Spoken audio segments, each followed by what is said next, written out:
ERT-ի եթերում այժմ վերլուծությունների ժամանակն է, հարգելի հեռուստադիտողներ, բնականաբար արդեն մեր տաղավարում է Արմեն Չիբուխչյանը, բարև ձեզ Արմեն։ Բարև ձեզ։ Նախ եւ առաջ երևի անդրադառնանք փաստին, որ Հայաստանի Հանրապետության կառավարության արտաքին հետախուզության վարչությունը հանդես է եկել հերթական հրապարակումով, եթե հնարավոր է նախ ներկայացնենք, հետո նաեւ վերլուծությունը դրա շուրջ։ Այո, երեք անակնկալ հայտարարությամբ հանդես եկավ արտաքին հետախուզության ծառայությունը եւ այսպես ակնհայտորեն ակնարկելով, որ Ռուսաստանում ինքը երկրի անունը չտվեց, բայց հետո Փաշինյանի տեղակալակուսակցությունում, եթե չեմ սխալվում, Վահագն Ալեքսանյանը Փաշինյանի տեղակալակուսակցությունում այսպես ելույթ հանեցի եւ վերջում այսպես ռուսերեն արտահայտությամբ, այսինքն ակնհայտորեն հասկացնելու, որ դա Ռուսաստանն է, դա պարզ է, չհասկացնելու ակնհայտորեն Ռուսաստանն է։ Խնդիրը որն է, որ փորձում են ցույց տալ, որ այսինքն Ռուսաստանի հատուկ ծառայությունները գնում են հայ գործարարների մոտ, պահանջում են նրանցից ֆինանսավորել որոշ ուժեր Հայաստանում, ասում գուշակեք, որ ուժերը Հայաստանում, եւ ոչ միայն դա չի ասվում, էլ ոչ միայն դա, երևի գուցե ասում եմ, չգիտեմ, 20 հոգի էլ պիտի ուղարկես, չեմ կարող ասել,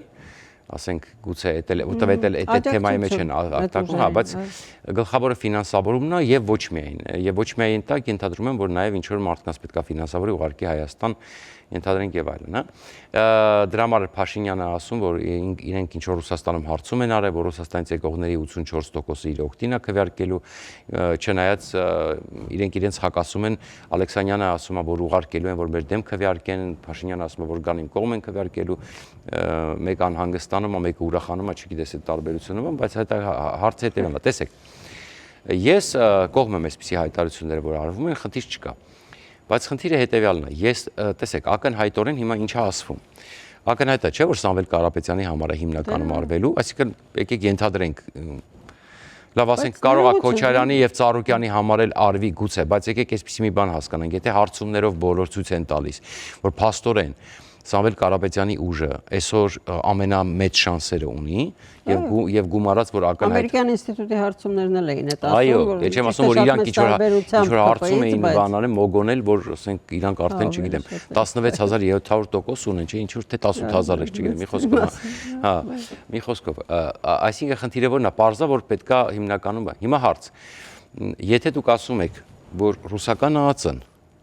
ստիպում է կոնկրետ մարդկանց, այսինքն դուք այդ ինֆորմացիան ունեք եւ վստահաբար ունեք թե ում են քվեարկելու, ճիշտ է։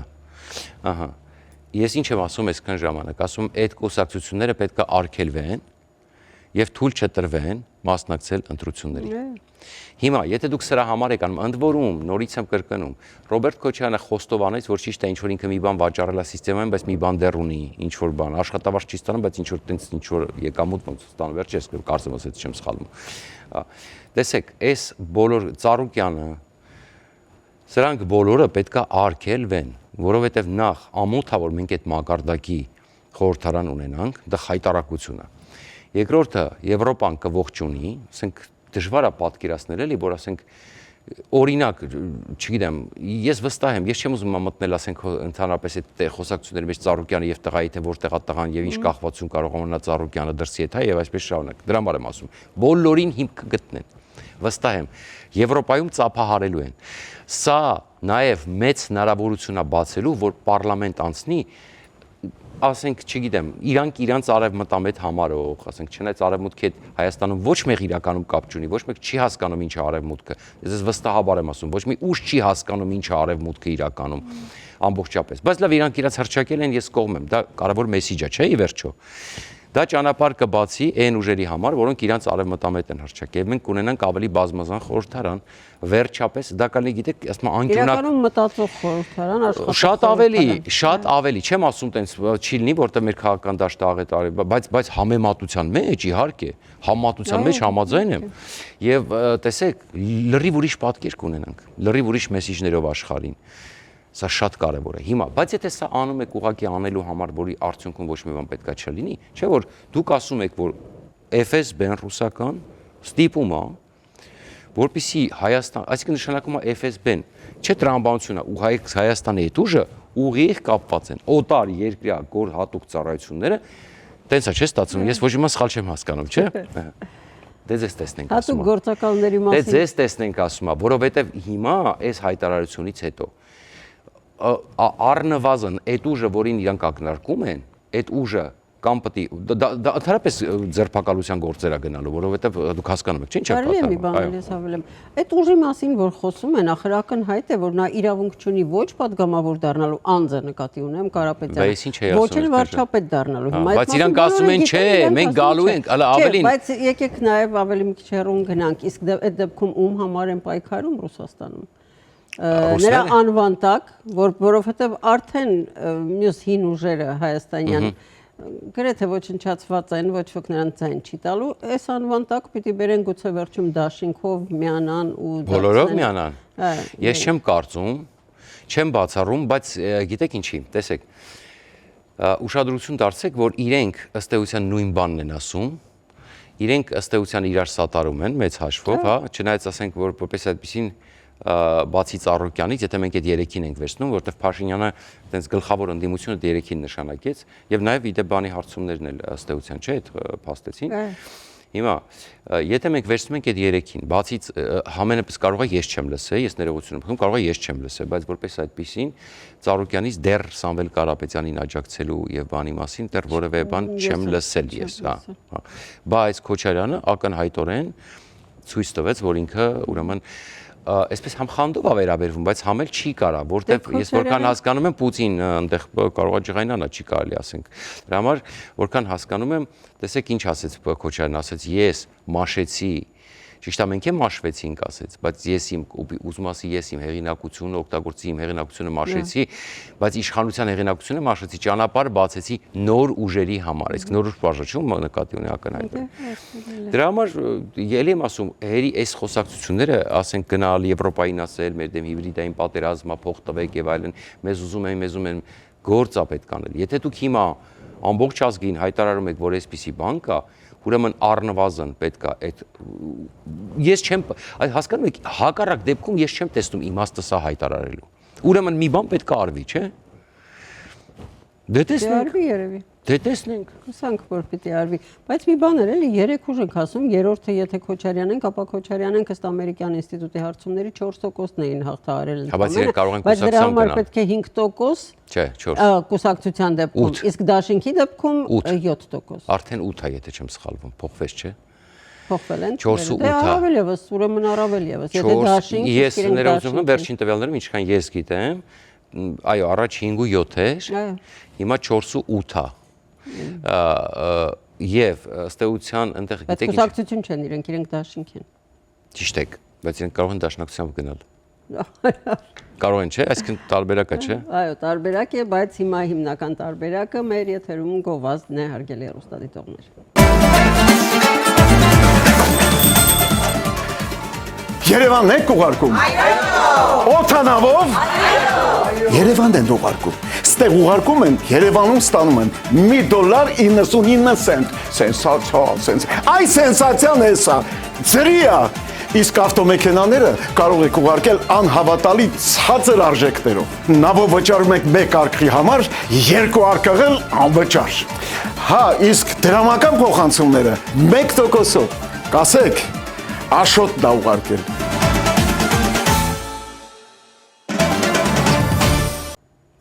Վերլուծություններն շարունակվում է RTN-ի եթերում, հարգելի հեռուստադիտողներ, եւ այժմ աշխարհին մտահոգող գլխավոր թեմային անդրադառնանք Իրանին։ Այսօր հայտարարություններ հնչեցին երեկվա ասուլիսում Թրամփը ասաց, որ մենք հաղթում ենք եւ պատերազմը շուտով կավարտվի։ Այդ շուտով այսօր մեկնաբանվեց Սպիտակ տան կողմից 4-ից 6 շաբաթ։ Իսկ զինվորականները հայտարարում են, որ 80%-ով Եթե ցնտ մեկ-մեկ սկսում ես նայել նավատորմ, չգիտեմ, հրթիռները, 80%-ով ոչնչացված են։ Տարբեր թվեր, այսինքն այնտեղ 90%-ով հրթիռների քանակը այնտեղ խոսում են, չնայած Թրամփը ասեց հրթիռների արձակման կայանները նույնպես էլի խոսում են, որ մի 10% ամնացել, մի ինչ որ տեղեկություններով 20% ամնացել, տարբեր են տեղեկությունները, բայց հիմնականում այո, այդ 80%-ը կարելի է վերցնել որպես թիվ։ Դրոնների հետ կապված հետաքրքիր է, որովհետև ինքը ասեց, որ ոնց որ այսինքն մի քիչ հստակ չասեցի, հիմա դրոնների 83%-ն են, թե դրոնները արտադրելու կարողություններ, այստեղ էլ է հարց, որովհետև բայց ասեմ ձեզ արդեն լուրջ տեղեկություններ կան։ Հա, ինձ է այստեղ արդեն, որովհետև ինքը ասեց, որ ոնց որ նոր են սկսել արդեն կենտրոնալ հենց դրոնների գործարանների եւ այլի վրա, որովհետև դրանք ոնց որքան հասկանում եմ, որոշ տեղեր նաեւ գետնի տակ են, նաեւ պահեստները եւ այլն։ Եվ արդեն տեղեկություններ կան լուրջ գործարան, այսինքն այդ ամբողջ շղթան, որ կառուցվում են դրոնները, կոնկրետ այդ շղթային լուրջ հարվածներ են հասցվել լրջագույն։ Տեսեք, խնդիրը իրականում շատ բարդանում է Հորմուզի նեղուցով։ Իրանի խնդիրը որն է, տեսեք, նորից եմ ասում, եկեք միանգամից պարզենք նպատակները, որպեսզի մնացածը արդեն գլխավորը հասկանանք, հետո մնացածը շարունակենք։ Այո, ԱՄՆ-ն շատ ավելի ամբիցիոզ նպատակներ ունի։ ԱՄՆ-ի նպատակը Չինաստանն է, որտեղ եթե վերցնում է իրանական նավթը, վենեսուելականը վերցրեց, ճիշտ է։ Դա ամբողջ Չինաստանի մատակարարման շղթաներն էր։ Այնտեղ մնում է Ռուսաստանը, Ռուսաստանին էլ անգամ եթե չհաջողվեր դրա համար, գուցե դրա համար է ուզում պայմանագիրը շուտ կնքի Թրամփը փորձելով, ուզում է, չէ՞ մենք ասում ենք, ուզում է իր կողմը քաշի, ուզում է իր կողմը քաշի։ Դե տեսեք, իդեալում Թրամփի ծրագրում, եթե Ռուսաստանը, Իրանը, Վենեսուելան վերցվում է իր ազդեցության տակ, Չինաստանը ուղղակի ըստեյության զրկվում է ամենակարևոր ուրեմն բանից, այսինքն ըստեյության ամբողջ աշխարհի նավթը հայտնվում է Թրամփի ձեռքի տակ, դա շատ ամբիցիոզ ծրագիր է եւ նաեւ ճանավ լոգիստիկան, չէ, Հորմուզի նեղուցի, եթե իրանցիները այդ պայմանավորվեն, իհարկե Թրամփը չի կանգնի ասի, բայց պարզա չէ, որ ասում է դուք իմ հետ պետք է պայմանավորեք, նշանակում է ինքը տեղ ազդեցություն է ուզում եւ ուզում է ըստեյության կոնտրոլ Հորմուզի նեղուցի վրա։ Դա նշանակում է տոտալ հաղթանակ այս փուլում Չինաստանի նկատմամբ, այսինքն դրանից հետո չինացիները ուղղակի վստահեցնում եմ ձեզ փորձել են ամեն ինչով պայմանավորել Միացյալ Նահանգների հետ։ Այսօր ոչ այդքան կոշտ, բայց Թրամփը երեք նաև այո, դրանով նաև դե ինքը չի ասի դա, ինքը հատասում է Սի Ցզինպինը ես լավ հարաբերություն եմ երեք էլ խոսում։ Դրանով նաև զրկվում է Չինաստանի հնարավորությունները Թայվանի վրա ագրեսիայից, որտեղ այդքանից հետո արդեն անիմաստ է, որտեղ բարձր ինքը արդեն հայտնվում է շատ ավելի կախյալ վիճակում։ Զուգահեռաբար Թրամփը նոր դաշինք է ստեղծում գլոբալ հարավում։ Այստեղ շատ կարևոր նշանակություն ունի Իսրայելը։ Իդեպ ասեմ, Իրանի հիմարությունը կայացավ նրանում, որ այսենց հիմա այս օրինակ Բախրեյնում մարդ է մահացել ռմբակոծությունից Իրանի։ Որոշ հրթիռներ անցնում են։ Այո, անցնում է մոտավորապես 10%-ը։ Իդեպ եւ դինամիկան ասենք առաջին օրվանից մինչեւ այսօր, ուրեմն Այսօր 90%-ով քիչ են եղել հարվածները։ Պատկերացրեք առաջին օրը, ես ուզում թիվը հիշել, առաջին օրը ուրեմն արձակել է Իրանը 350 բալիստիկ հրթիռ եւ կամ ասենք հրթիռ, որտեղ այնտեղ կարող է չգիտեմ թեւավոր ունի թե չէ, կարծեմ հիմնական բալիստիկի մասն են խոսում։ Ուրեմն 350 հրթիռ եւ 800 անօդաչու թռչող սարք։ Երեկվա թվերը գիտեք 35 ուրեմն 35 հրթիռ եւ 25 չէ 55 անօդաչու կներեք 25 հիշեցի 25 չէ ես ձեզ ասում եմ 25 հրթիռ 55 անօդաչու հիշեցի այսինքն 350 800 25 55 տարբերությունը Իրանցիները իբր թե խորամանկեցին կորպուսը ասեց, թե գիտեք մենք դեռ նոր ենք սկսում հեսա ծանր բոմբերն ենք, դա ասել էր երեք չառաջուրը, բայց իսրայելցիները ասում են ձեր ծանր բոմբերից երեք հələ ոչ մի բան չի եկել, սպասում ենք, ասենք եւ այսպես շարունակ։ Հիմա մյուս կողմից Թրամփը շատ, այսինքն իրենք հասկանում են, որ ծրագիրը կարող է տապալվել կամ չհաջողվել կամ այսինքն տապալվել ինչ առումով, ոչ թե մաքսիմում ծրագիրը Չինաստանը վերցնելու մինիմում ծրագիրը արդեն իրականացվել է եւ հեսա ավարտին կասվի։ Մինիմում ծրագիրը դա Իրանին երկարաժամկետ կոլապսի մեջ գցելն է, տնտեսական, ռազմական, զրկել կարողություններից, բնականաբար մի քանի դուք հասկանում եք եւ երեք Թրամփը այդ մասին ասեց սպառնաց։ Մենք այդ մասին էստեղ խոսել ենք, ես այս տաղավարում ասել եմ մեր հետևորդներին, 4-ը նշանակետ կա։ Էներգետիկան է, ջուրն է, այնտեղ տարբեր նավթն է, այնտեղ տեսեք, խարտ նշանակետները այդպես են ասում։ Դա ես ասել եմ, որ դա կզրկի Բանդեր Աբբաս նավահանգիստը, ջուրը, նավթը, էլեկտրաէներգիան։ Ուրեմն Իրանում շատ վատ է, այսինքն դիվերսիֆիկացված չի դա։ Օրինակ Խարկ կղզում արտահանման եւ պահեստների 90%-ն է նավթի։ Եթե ընդ որում այդ 82-րդ օդատեսանտային դիվիզիային, որ ասում են ուսում հավաքը հետազոտել է ուսումնական եւ տեղափոխվում է Մերձավոր Արևելք, այդպիսի խոսակցություններ կան։ կան խոսակցություններ, որ գուցե այդ դիվիզիան կարող է հայտնվել Խարկ կղզում, այսինքն չեն հարձակվի ցամաքային գործողություն չեն անի բուն Իրանում, բայց Խարկ կղզին կարող են վերցնել։ Դա օդադեսանտային, դրանք հենց այդ օպերացիաների համար են։ Այս տարբերակն է։ Երկրորդ տարբերակը, որ ակտիվ քննարկվում է, ինչ որ մի կերպ ամերիկյան դեսանտը իջնի եւ արգրավի 400-ից 600 կիլոգրամ ուրեմն հարստացված ուրանը եւ դա կլինի հաղթանակ, հա։ Բայց գլոբալ եկեք սխալ չգործենք, մինիմում ծրագիրը արդեն եւ Իսրայելը եւ Իրանը իրականացրել են։ Դա Իրանին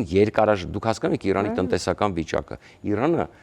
հիշում եք ռեալի պատմությունը։ Հիմա Իրանը սրանից վերականգնվելու է շատ երկար։ Իրանից իտառը թողեցին, Չալմեքիցը չէ։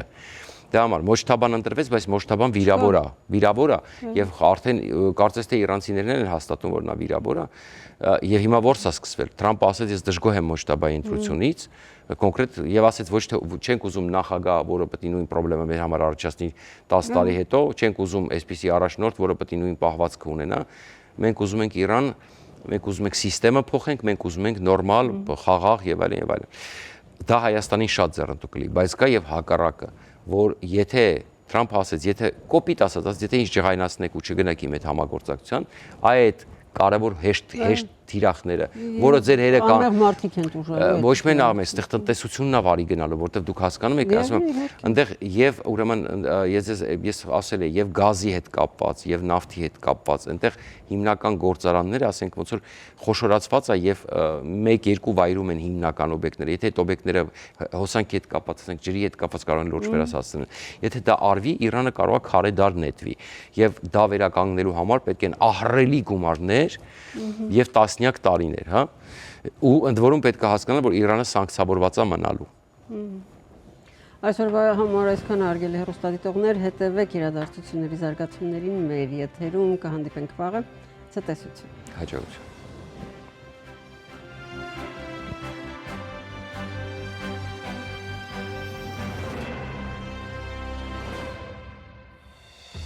ARTN լուրերի հովանավորն է FIBI ընկերությունը։